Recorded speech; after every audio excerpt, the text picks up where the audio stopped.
फायनलमध्ये पोहोचल्यानंतर संपूर्ण भारताचं लक्ष विनेश फोगाटकडे लागलं होतं, कारण दंगल गर्लकडून गोल्डन कामगिरीची अपेक्षा होती. मात्र झालं उलटच.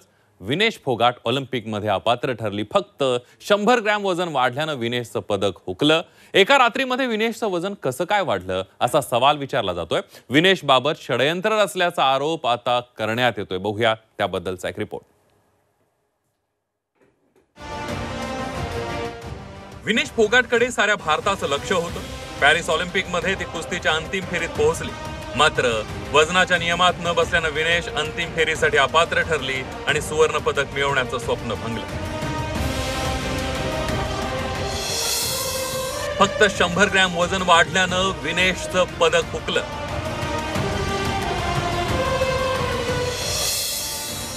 एका रात्रीत विनेशचं वजन कसं काय वाढलं?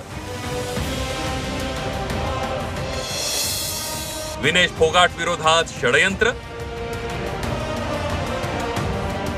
गोल्ड मेडल पासून फक्त काहीच अंतरावर असलेली विनेश अपात्र कशी ठरेल हाच सवाल प्रत्येक भारतीय विचारतो.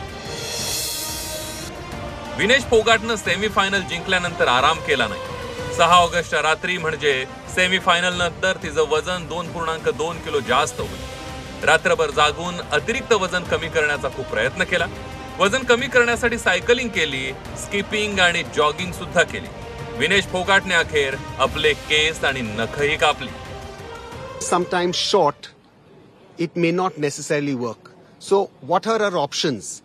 So her options are that when she is competing these difficult bouts, she doesn't take fluid and she doesn't take something that's going to give her energy and lose the semi-final, or think that let me get my semi-final done. I need enough strength, enough hydration at least to go through my semi-final bout, and then I'll work towards what comes after that. विनेशने अखेरपर्यंत वजन कमी करण्याचा प्रयत्न केला, मात्र त्यात यशस्वी झाली नाही. मात्र वजनाबाबत कितीही स्पष्टीकरण दिलं तरीही विनेशबाबत षडयंत्र झाल्याचा आरोप तिच्या सासऱ्यांनी केला. विनेशबाबत राजकारण होत आहे, हे षडयंत्र आहे, त्यात सरकारचा हात आहे. केसांमुळे वजनही 100 ग्रॅम वाढतं. 100 ग्रॅम जास्त वजनामुळे कोणाला बाहेर काढलं जातं का? सपोर्ट स्टाफनेही कोणत्याही प्रकारची मदत केली नाही आणि त्यांच्या सपोर्ट स्टाफला तिच्यासोबत जाऊ दिलं नाही. विनेशच्या नातेवाईकांनीच नाही तर विनेश फोगाट विरोधात कट रचण्यात आल्याचा आरोप राजकारण्यांनीही केला. काही षडयंत्र याच्यात आहे का? विनेश फोगाट यांचा परफॉर्मन्स काल परवा आपण जो बघितला तो एवढा उत्तम होता आणि त्यामुळं काय सूत्र हल्ली, कुठून हल्ली, कशी हल्ली, वजन 50-100 ग्रॅम कसं वाढलं, या सगळ्यांच्या बद्दल शंका व्यक्त होते. ऑलिम्पिकमध्ये वजन कसं मोजतात त्यावर एक नजर टाकूया. प्रत्येक वजनी गटासाठी स्पर्धेच्या सकाळी वजन आणि मेडिकल चाचणी केली जाते.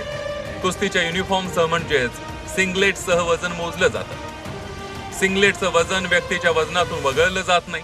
स्पर्धकांना त्यांची नखं कापून कमी करावी लागतात. त्यानंतर वजन केलं जातं. 30 मिनिटांच्या वैद्यकीय आणि वजन चाचणीनंतर खेळाडूंना त्या दिवशीची मॅच खेळता येते. फायनल आणि रिपेचेस मॅच खेळण्यासाठी दुसऱ्या दिवशी सकाळी पुन्हा एकदा वजन चाचणी होते. दुसऱ्या दिवशीची वजन चाचणी ही 15 मिनिटांची असते. त्यात कोणतीही सवलत दिली जात नाही. महिलांच्या फ्रीस्टाईल कुस्तीमध्ये विनेश 50 किलो वजनी गटात खेळत होते. मात्र फायनल आधी विनेशचं वजन घेतल्यानंतर तिचं वजन मर्यादेपेक्षा जास्त आढळलं. भारतीय पथकानं हे काही ग्रॅम वजन घटवण्यासाठी थोडा अवधी मागितला. मात्र अखेर वजन घटवता न आल्यानं विनेश फोगाटला अपात्र घोषित करण्यात आलं. I think that if we just had a little more time, unfortunately we just didn't have that time. So if say in the future rules were made where you have enough time, it's not 12 hours that you have to do a weigh-in, but you have say 16 hours or 18 hours, I think it becomes easier for us as medical support staff to achieve that goal. परिस्थिती एवढी बिकट बनली की डिहायड्रेशनमुळे तिला चक्कर येऊ लागली. विनेश फोगाटला हॉस्पिटलमध्ये दाखल करण्याची वेळ ओढावली. हिचं वजन 100 ग्राम नियमाप्रमाणे तर होऊ शकत नाही. नियमाप्रमाणे गेलं तर तुम्हाला मेडल मिळू शकणार नाही. 100 काय एक छटाक जरी वजन असेल तर तुम्हाला त्याच्यातून मेडलमधनं तुम्हाला मुकावं लागेल. आणि त्या टायमिंग दिल्याच्यानंतर टायमिंगमध्ये एक वजन असतं, एक वजनाला टायमिंग दिलं असतं की 1 घंटा 2 घंट्याच्या आतमध्ये तुम्हाला तेवढं टायमिंग कव्हर करायचं असतं. त्यावर कव्हर नाही झालं तर ते डिस्क्वालिफाय करू शकतात आणि त्या नियमाप्रमाणे असेल तर ते बसलेलं असेल तर त्याला कोणच काय करू शकणार नाही आणि तिचं मेडल आपल्या दुर्दैवाने भारत देशाचं एक मेडल गायब होतं आपल्यापासून. नियमांच्या आधारे विनेशला अपात्र करण्यात आलं, मात्र विनेश फोगाटसह करोडो भारतीयांच्या स्वप्नांचा चुराडा झाला. ब्युरो रिपोर्ट, झी 24 तास.